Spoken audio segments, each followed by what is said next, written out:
All right. Hey. Welcome back, guys. We're going to go ahead and take a little look at the full moon 8-8 portal collective message. All right. So this is not zodiac specific. If we see zodiacs pop out, then we'll talk about them once we see that. We start out with a Queen of Swords upright. By the way, guys, don't forget I will be going live on both channels today at 12:30 and 1:30. So I'll be going live and doing storytellings for members and subscribers alike. So to have this Queen of Swords as our first energy, this could be someone who is balancing truth. You notice she balances her sword. She's a belly dancer, a snake charmer. She seems to be in the energy of transformation, also with all those orange butterflies around her. Hi, Annie. Great to see you, love. We've got the moon. The moon is up. By the way, guys, I will be doing some zodiacs later on tonight, but this first part of the day, I wanted to devote to the collective. So, but this starts us out with the energy of the moon, which is perfect because this is our full moon as well today, right? This is something from the subconscious coming to the forefront during any full moon. Is a great time to release things that have been, hidden, subdued, bring them to the surface, let them go, let them out into the surface of our minds instead. And if she is realizing a truth, and I have to say, we have these two wolves that are not really separated, right? They would be if it was high tide. But instead, at low tide, we see that you can walk across. There is an island, itty bitty little island called Isola Bella in Sicily, and depending on how high the water line is, you can either walk across it or there's waves that kind of cut it off. And I've been there, and I just remember there was just enough of the wave that it was a little bit treacherous to get across, but not bad. And I don't know, I'm just remembering that. A very beautiful little place. They'd actually filmed movies there. They built a movie set on that little teeny tiny island, but it's just kind of a fun little memory for me right now. But I'm thinking that something is no longer separate. The opportunity for walking across that little chasm is here today. All right. So if these two wolves want to do more than howl from a distance, I think that a Queen of Swords, so Libra, Gemini, Aquarius, knows that today's a day that they could perhaps communicate with maybe the person that they see as their lobster, maybe the person that they would like to talk to. We have a Knight of Pentacles. That Knight of Pentacles energy is, it's been a long time. It's been a long time. Plenty of time has already passed to figure out what they want to say. So today's the day to talk if there's something to talk about. And I mean, that's like, bam, that's it. That is what the message is, loud and clear. If you want to talk, today's the day. We have the Star card. Especially if there's a desire to actually heal something today. We had a really great 8-8 portal message for the today's topic video that I posted. Basically, I did it live last night, so it was like I started it like late, and then it crossed over into the 8th. So we were still live recording it last night as we rolled over into the official 8-8 Lionsgate portal.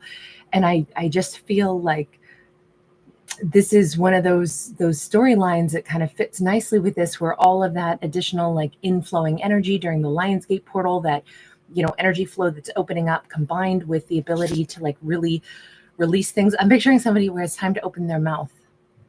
If they want to heal something, this is a great opportunity for healing energy to just flow from one person to the next, or if there are words that somebody needs to speak. So far, we have exclusively feminine energy that maybe is realizing, if I have something to say, today's the day to say it. If there's something I want to heal, maybe I've wanted to do this for a really long time. Maybe today is the day that the divine feminine says something. And it's interesting because the 8-8 portal had a lot to do with feminine energy. We've got the 5 of Pentacles. It is sideways. And we have two people out here out in the cold. I definitely feel like this goes hand in hand with that 8-8 portal message, because what we have is somebody saying, you know what? rather than ever leave things ugly or leave things cold or leave things painful or leave things, if this is going to be a regret that we carry in our lives, today's a good day to not let there be a regret all because of some like softer energy that we didn't emit or some truth that we didn't speak. So let's see if we can kind of pinpoint what is the truth that perhaps the feminine wants to speak. And then I feel like it's only fair that we look at the masculine as well. I didn't realize this might be broken into the divine masculine and feminine energies, but I think we should do it that way. So for her, what she wants to speak is, I was heartbroken. I was devastated. I was pretty shattered. Okay. That's one component of what she maybe needs to say, wants to say. The Hierophant upright. It's like, but she knows maybe this, whatever this experience was, out of it, you notice that we have like a bird flying up above. We have this kind of like divine light, this cathedral energy, and the two keys that unlocked things. It's almost like I was heartbroken, but I did learn a lot from this. And my higher self says I personally possibly became a better version of myself for having gone through this particular, like this one cracked my heart open, but it also, allowed me to start filling my heart back up.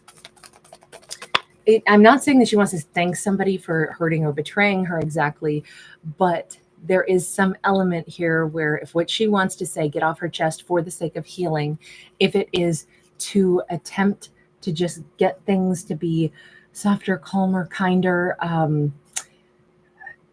she's got to address the heartbreak, the honest energy, and maybe even if she felt very toxic, maybe she felt like she was clinging on to an expectation too tightly, and she's aware of that. And maybe she's saying, I even, after some deep self-reflection, maybe I created some of my hurt also. Because it seems like what she wanted more than anything was to actually give.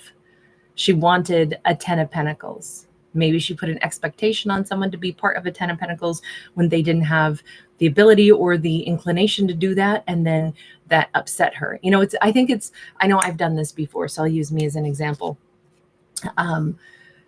Wanting very much to give, but at the same time, wanting to receive or wanting somebody to be on the same page that you're on, and they simply are not.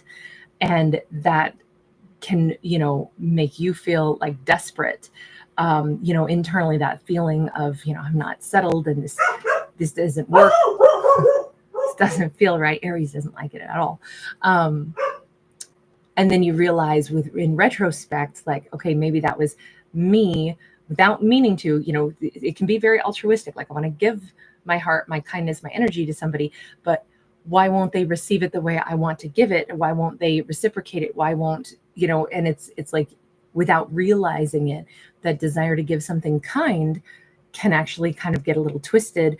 And now you're feeling hurt, you're feeling upset, you're feeling angry, you're feeling sad, you're feeling all these things, you're feeling unworthy because you feel rejected, when really it's like, wait a second, it's okay. I wanted to offer something.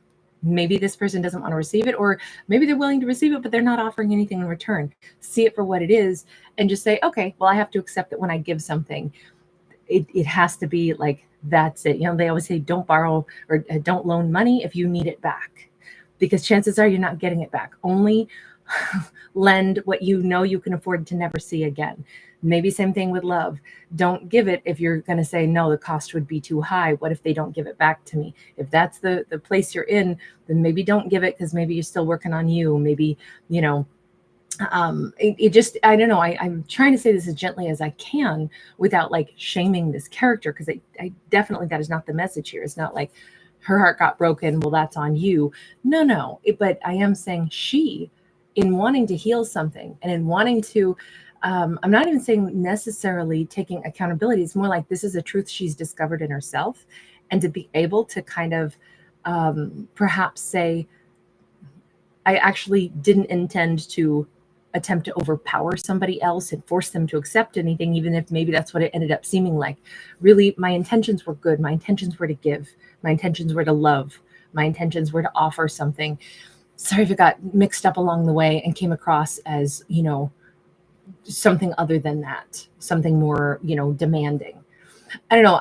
I'm not sure that I've said any of that very smoothly, but I think that feeling is, how something kind can become something that brings up like a desperation, a sadness, a, unhappy feeling when it started out so nice and the intentions were so good. It's reflecting on that. And for her to just say, I meant the best. I wanted to give the best of me. And then I was heartbroken if it didn't seem like it was reciprocated, or if it didn't feel like you were able to give me the same or didn't want to give me the same. But you know what? My intentions were still good. It's really, yes, it is taking responsibility for what we did and why, but also kind of what she's reflected on over time. Okay, so for her, that might be the thing, because if this ended ugly, if this ended painful, if this ended up, with hurtful words or leaving each other out in the cold, all that might have been something that she needs to address for herself, just for herself. SBA, welcome, honey. Welcome. I am so honored you're a member. Just so you know, you now have access to all the members' videos. There is a members playlist. I put out members' videos every Monday, so be mindful of that. We also, each month, I do a 2-hour special edition where we do card pulls only for members. That'll come later on this month. I also do birthday card pulls for members, and every week I pick a member and do storytelling for them. So just so you know, now that you have access to the members corner, every week you get to enter to win in the members videos. So don't miss that, okay? All right. Now let's look at the masculine, shall we? Because if that's the divine feminine's vibe, let's look at the divine masculine's vibe during this full moon. Okay, so we have 10 of Pentacles, which is interesting because that's the card that we left her on. Now he's here with the 10 of Pentacles. So what does that mean? If this full moon is bringing to the surface, obviously memories, right? Because we have elephants all over this. So he's lost in memories during this full moon of a 10 of Pentacles. Is he thinking about her, the person who tried to give to him? 8 of Swords and a 2 of Cups. I'm going to put all my money, I'm putting all my poker chips on red right now. Yes, that's exactly what he's thinking about. That's exactly where he is. He's lost in thoughts about her. Remember we said for her, it looked like she was becoming aware that today's the day to speak up if there's something that she needs to say. Today's the day for her to like clear this energy out of her heart, out of her soul, try to release things, try to maybe end things on a nicer note than what they previously had been ended on. And this could just be for herself. It doesn't mean that she needs to send it to him, but maybe this is her just needing to, sometimes we write out a letter that maybe we don't send, but at least we got it off of our own chest, off of our own heart. But now for him, he's lost in memories. Not just lost in memories, he's very much stuck in his head, up in the clouds. I feel like he may be a little bit immobile today, like literally, a little couch bound and just kind of sitting, thinking, because this was a good thing that he had an opportunity with. This is a 2 of Cups he had an opportunity with. This is somebody who loved him and really saw him for who he was and actually really wanted to give to him. He's aware of that. And if anything, it says he felt the same way about her. There was the chance at this incredible 10 of Pentacles. So hang on. If you're lost in thought about her today, and when I say him and her, please know this could be same-sex couple, reverse gender roles, does not matter. We have the Nurturer of Coins. Now this is actually, even though we have a king on this card, this is actually the Queen of Pentacles. We have the 10 of Wands. We have the 10 of Swords in the reverse. Okay, so a lot of energetic conflict. He's like, I know she wanted to give to me. I know she did. It could have been, and this is again not to cause any insult, but because we have a masculine on a queen card, he may be reflecting and saying, this was my 10 of Pentacles. This was my 2 of Cups, right? This is the person I'm still completely hung up on. I think of her. And I think of maybe the dynamics of whatever role we were playing with each other. And I mean, in this case, he maybe is saying like, she offered me more than what I was ready for at the time. Maybe, and I say this only because we have the masculine energy on a feminine card. So if the feminine energy is a moon, which is, receptive, the masculine energy is the sun, which is projecting outward, perhaps, not to say that he's like, man, she shouldn't have chased me. I'm not saying it like that. I'm saying that he's reflecting on maybe he got her all wrong. Maybe he got all twisted in his mind about all she was trying to do was offer me something, and maybe I took it as if she were trying to take the lead. She was, coming toward me when I was still laying down burdens, and I was still, kind of rattled, and I was dealing with some other kind of hurts at the time. This is unhealed wounds, trying to let wounds go, but feeling like this person was only trying to give him assistance, love, and support, but he might have taken it as she's prying into me. She's asking, she wants to help fix something. She wants to be a protector for me. She wanted blah, blah, blah, which again, many of those things still sound nice, but I'm wondering if it was too much coming at him. And if he's realizing I loved her, I wanted to be with her, I wanted to have an equal relationship with her. But if he felt like there was an imbalance at some point in time within himself, and therefore it was overwhelming to have somebody who was trying to offer him, something grounded, solid, and loving, because he felt like they're playing a more confident role. Even though now he's like, wait a second, but she was a Queen of Pentacles. She was trying to nurture, but maybe I took it as she was coming toward me and at me. Basically, if somebody is wanting to be a support network to us, but we are saying, I need time alone, I'm dealing with this, I don't want to talk about what I'm going through right now. Look, I can totally understand this. I'll use myself as an example again, because I am the type of person where oftentimes, only very, very, very few limited people do I ever feel comfortable talking about things that I'm going through in the moment. I don't like that very much. I don't ever like to talk about stuff that's difficult until after I've had a chance to process first, and then I'll talk to other people. But if somebody starts prying at me, I do not like it. I stay away on purpose, because I have to have space to process first. And I've learned that about myself. And other people who just want to be kind don't understand, or they don't understand why you'd have to be a really trusted, really in my inner circle if I'm going to bend that my comfort zone at all. Initially, it just feels like that. I know that about me, and it's not to be rude. It's just the way I'm built. It's the way I have to first wrap my head around something to make sense of my own emotions, put it into vocabulary, then maybe I can talk about it. But otherwise, I'm just kind of a massive feels, And so I'm only explaining this because maybe that's who he was. And maybe even somebody wanting to be kind, wanting to be supportive, it was like, this is too much. This energy is too much coming at me. Why do you keep coming toward me? Don't come at me when I need the space to deal with what I hurt over. And I'm wondering if again, I don't know how else to explain this other than to say, for somebody who maybe is dealing with stuff the only way they know how, even support might not be what they wanted at that moment. Although to realize, but that was kind, that I did want that support, and I wanted it from somebody, from her, somebody who was my other half, somebody that I wanted to have happiness with. I do definitely think that he pushed her away, is kind of what he's reflecting on right now. But I'm wondering if he's reflecting on why he did it. I don't know. I was just using an example of something to try to explain what we're seeing on these cards, but I don't know that that's a good interpretation. It's just where my brain went. We've got a Messenger of Swords. He's had time to reflect and understand more about her. He has definitely had some time to start considering, contemplating. It's like he didn't understand her before. Not really. He's done a lot more deep thinking about her over time, which is interesting, because I think he's also done some deep thinking about himself. This is where we gather information. We gather, I don't know if he read up about her star sign or what, but there's something about her that it makes so much more sense to him now, where the problem was, where the conflict was. What does that mean though? If this is where you're kind of lost in thought and you're recognizing all of this, we have an 8 of Pentacles. He's thinking about trying to sew the buttons back on this damaged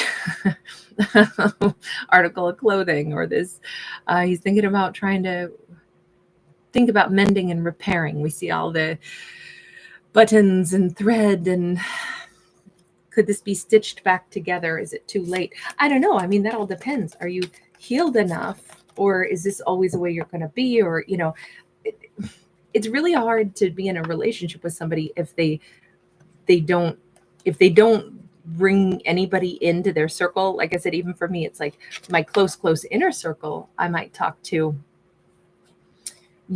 before I've had time to process stuff, because they know me well and they, understand that first I'm just an emotional basket case before I get my bearings, so they're not going to judge me for, emotions coming out before, rational thoughts do. But that you got to build trust, right? With your close inner circle. Maybe I'm just wondering, is he able to understand that he would have needed to bring her into his close inner circle? Is he ready to do that? Does he want to do that? Because otherwise, I'm not sure how this is going to work. Otherwise, I would just guess that they could go through the same cycle again later, the next time something pops up that he's trying to process, she's trying to be supportive, and he's going to, not want that. I mean, these two could go round and round and round and round with this, pushing away, feeling you're too much. Well, how come you keep shoving me away? I feel rejected cycle. And unless these two can either somehow meet in the middle. Okay, he says if we could have real, truthful conversation, if we could sit down and have a cup of tea, 3 of Cups, if we could talk really honestly about things. The only problem that I see with this is, I mean, if he's wrapping his head around what happened, I hope that he's come to not only understand what she was trying to offer, but also understand himself. Because like I said, that can be really hurtful. Like I am aware that my own reluctance to, I don't think it's anybody's business, that I don't have to share what I don't want to share when I don't feel like sharing it. But on the other hand, it can sound really insulting to say, like, I don't want you asking me questions when I'm not ready to talk. It's none of your business. I mean, that sounds awful, right? That sounds totally awful. And it's like, I don't know, will he be able to address, because you got to be diplomatic. If he doesn't like to bring somebody in, let somebody know what's going on when he's processing things, doesn't want her offering assistance, yes, that can be the way he's made, but there's going to have to be a lot of diplomacy in the way he expresses how he is, instead of just saying, well, you need to not come at me and try to offer me all your support when I don't want it. Again, I'm using myself as an example on purpose because I think it softens this message a little bit, because I am kind of saying, hey, dude, you can't come at her that way. You can't accuse her of being too much. Meanwhile, reject her and leave her out in the cold. And then she goes into the cycle of, I guess I was too needy or something. These two, I really think that there's a lot of love, but they just operate so differently. I think that's what the story is all about. He is saying, no, she's an empress. She's a nurturer. And honestly, that's what I want in my life, is what I need in my life, is the empress, the nurturing. So I don't see him trying to basically lay some kind of weird blame at her feet or anything. Thank goodness. Because I was a little bit worried, whoa, how's this going to come out? I feel like I'm trying to warn characters if you're going to talk, or if you've come to these conclusions, diplomacy is still necessary, especially if you're going to have this really truthful heart to heart, there's otherwise this could go very badly. But we have this, on his side, we have the divine feminine, the empress. So if anything, I think he's realizing, no, this was such a gift, that she is that kind of person. This is such a gift. This is why she was my other half. And maybe that was exactly what I needed. I needed somebody like her, but instead I still went ahead and rejected the kindness, rejected the softness, and essentially rejected her and made her feel like she was too much. I think that that's the best way to say this. So if this is the awareness that maybe two people are having today, I mean, let's just ask what might happen then. If this is the awareness, if this is where they're at, what could come of this? 10 of Cups in the reverse. They could certainly address the lack of happiness that they both experienced in this, because this did not end well for either of them. This has been a tremendous, the opposite of great happiness. This has been sad. This has been, nothing. We didn't have happiness. We didn't get to have that or enjoy that. Wow, this is great for a Lion's Gate. We have 2 lions here, the 5 of Wands and the 8 of Cups. Talking about, thinking about, discussing this, the ending was bad, the situation that we had together was bad, and I've been turning over and over and over and over in my head what happened. Why did it go this way? And with that 8 of Cups upright, it's almost like these two had to walk away in order to gain some, reflection, some insight, some kind of, energy of like understanding things. We go back to the Queen of Swords and the Tower. I think that both of these characters could actually really have a great conversation now. They could really look at each other in the face, and they could actually speak some real truths without, feeling like they had to have guards up, without feeling insulted or overwhelmed or overpowered. This could be a really great time for some truthful conversation. Now, all said and done, could we also look at it as these two simply come to an understanding of why this relationship didn't work? Yeah, but what I kind of see on both sides is that there was never an intention to cause either person hurt. And in fact, there's a lot of love here. So that's why I'm not reading this like, okay, well, I guess we botched this one. Oh, well, move on. It doesn't look like that. It looks like it's time to talk, especially with the messengers. And there's 2 of them here, right? There's 2 crows.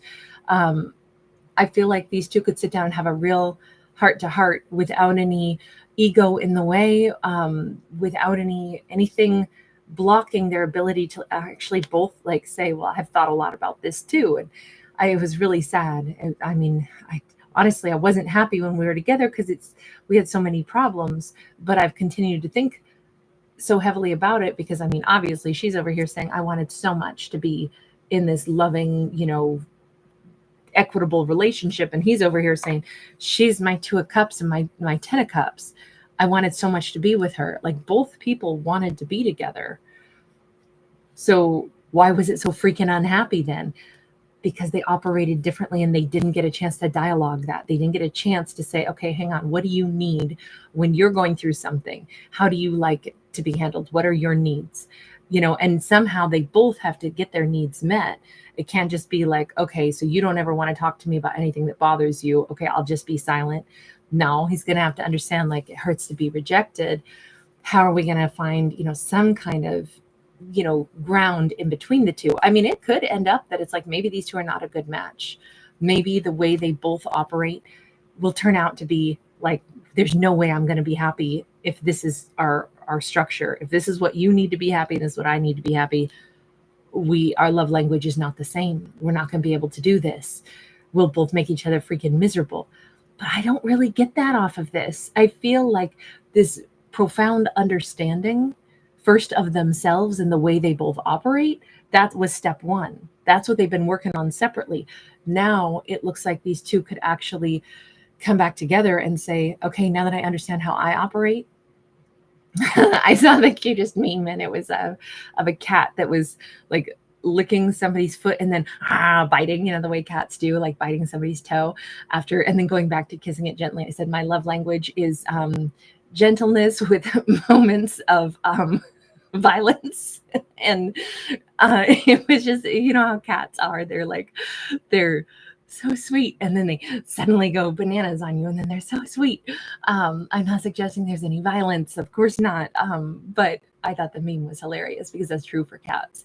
But this is about understanding, their own selves first before then maybe being able to determine, could we come together and talk this out, hash this out? Is there a way that we could actually be good together? I don't know. Universe, do you think there's a way they could be good together? Or is this, we got the 7 of Wands. These are obstacles. And we do still have a lone wolf.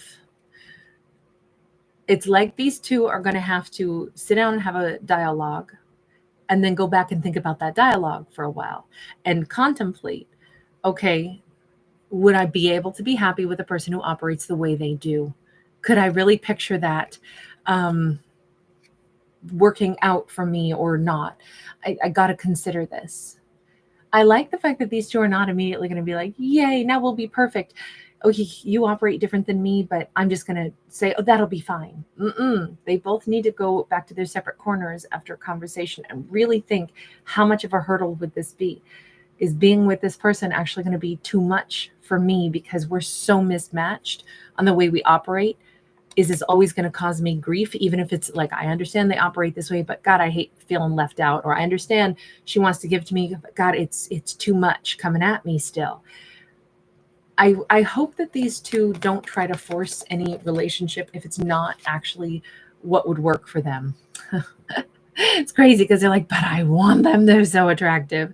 There's this desire, there's this passion. Yeah, but is there, and we did see love, but there's also desire and passion. But will these two be able to get to the point of real relationship? We got a 3 of Pentacles and we have the 4 of Cups. I don't know. I don't know, because I could read this in 2 ways. Either the universe is like, it'll be a shame if they don't manage to work this out. This will be a missed opportunity, because with this much passion, this much ability to comprehend how they're both different, all they'd have to do maybe is respect each other's boundaries a little bit and not take it as a personal affront with how they behave. And also both people to be more, understanding and considerate. However, the other way I could read this is it might be an illusion that these two could be good together, because this card can be a missed opportunity and it can be illusions. This says they're both really, really attracted to each other. They don't want to let each other go because there's a strong attraction. But I don't know. See, I'm inclined to say that they have a lot more love here. It's not mere attraction.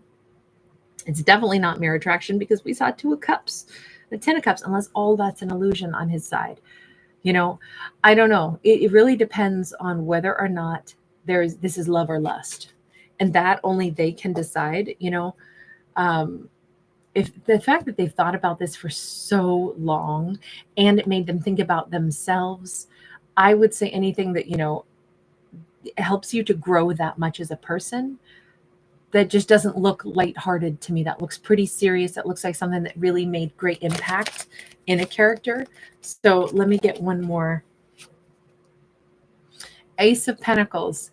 Look, any way we slice this is a chance for a do-over, a new beginning, for both of them, as far as like, this is the year to either let this go, but let it go nicely and say, you know what, we're not going to be good together because we do operate differently. Or this is their chance to say, this might not always be easy, but let's go ahead and see what, if we can work through our differences in the way we operate. Because the differences here aren't about being like selfish or not loving each other. They just operate different. That's it. That doesn't seem like irreconcilable issue. It just doesn't to me. But I could also see how this could be very heavy and very difficult for these two if they don't grow toward each other or grow in like comfort zone with each other and really getting to understand one another's behaviors. So it's a little too soon to tell, but at minimum, this storyline says this is a good day to do that deep self-reflection, and it's a good day for characters who care about each other to not continue an argument, or if they keep thinking about each other anyway with love, it would be a shame not to try to at least heal things on a day like this, where we've got that 8-8 portal and the moon, and it's a very auspicious day for healing things, is what it came across as. Do we have a birthday? Bruce like violets. Is your birthday coming up, sweetheart? Nice to see everybody. Courtney Jade, that cracks me up. I'm scrolling through. I'm still going backwards.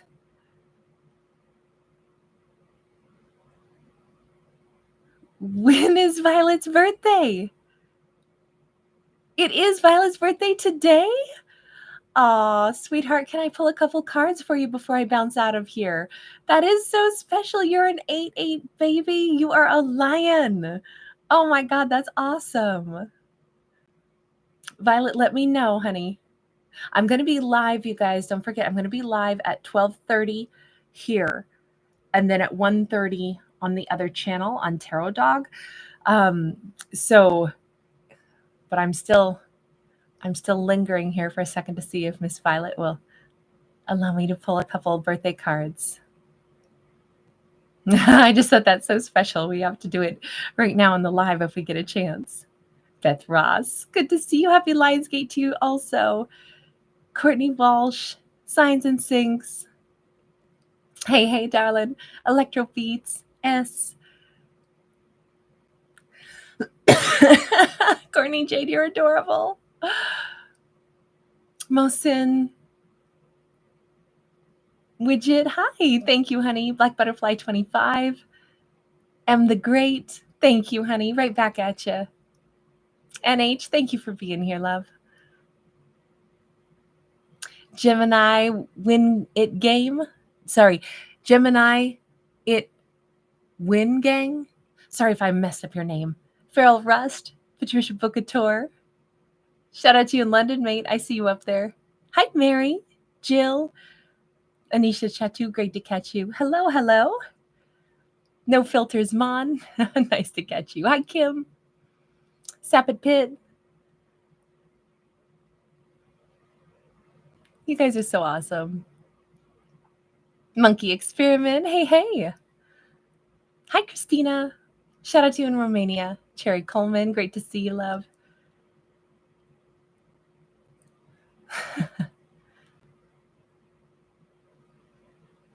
GR, hey. How are you, love?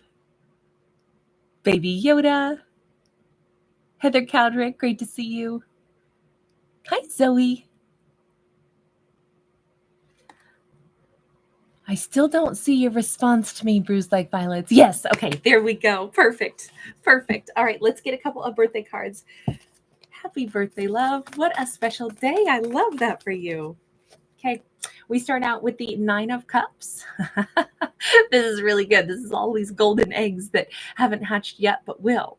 So we have a lot of prosperity, a lot of happiness, a lot of joy coming up for our character in this story. We have a King of Swords that is coupled with this huge, transformative, and very rare blue butterfly. And I say rare just because of color blue. In nature is super rare. Most animals that are blue don't have pigmentation of it. Instead, like these butterflies, it's the serrated edges of their wings that reflect the blue color, not that they're actually pigmented.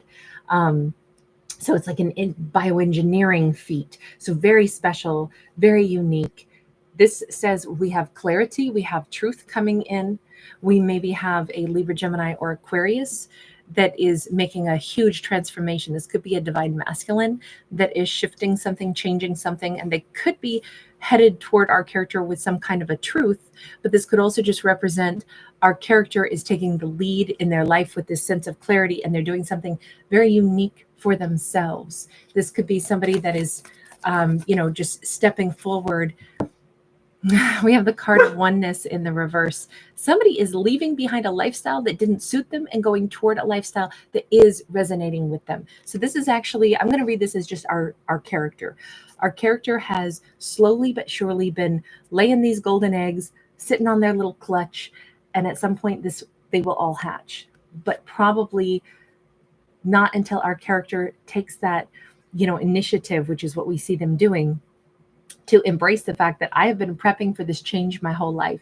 I've been prepping for, this true path that I really want, that I really deserve. I kind of feel like this is a character who's been, building up, this egg represents my self-confidence that I've been building. This egg represents my belief in, the fact that I'm, I deserve happy things. This is representing, the wisdom that I've been gaining. This is representing, the dreams that I have for my future.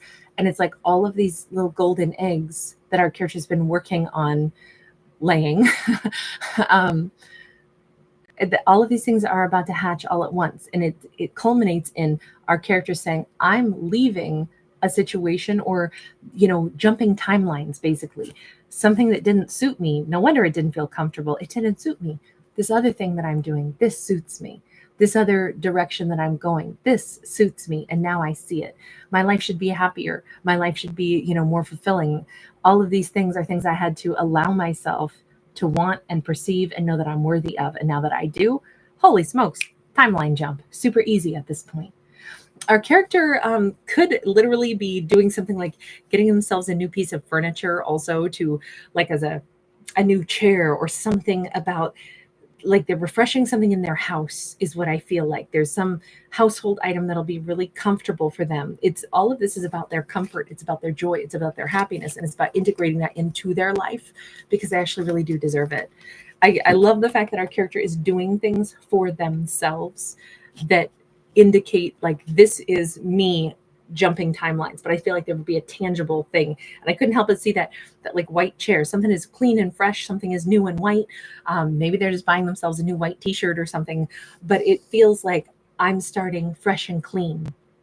I'm letting myself have something brand new that represents the new me. So I don't know if it's this is so weird, but it always feels good to buy like, like a new set of, makeup or something. Cause it's like, new, fresh, not contaminated, over time. It's like, okay, my makeup's looking pretty grimy. Let me pitch my old eyeshadow and buy new, and it's just like, we do it because things get a little bit dirty sometimes. And I feel like this character is buying themselves something brand new.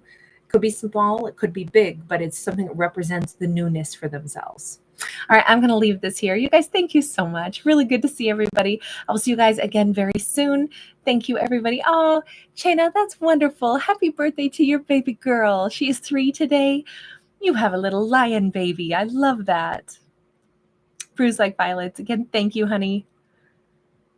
Oh, you sweetheart. Bruise like violets. Well, you had some healing to do, sweetheart. And I hope that today is such a beautiful day. And I hope everything feels light and lovely for you right now, honey. You deserve it.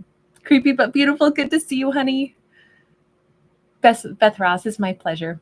All right, you guys, I'll see you all in about a half hour here, okay? And we'll go live and do some card pulls for members and subscribers. I'll probably be live for about an hour, and then I'll bounce over to Tarot Dog and do the same thing there. So if you guys are members or subscribers on both channels, just know I will see you guys throughout the day on both. All right, bye, guys.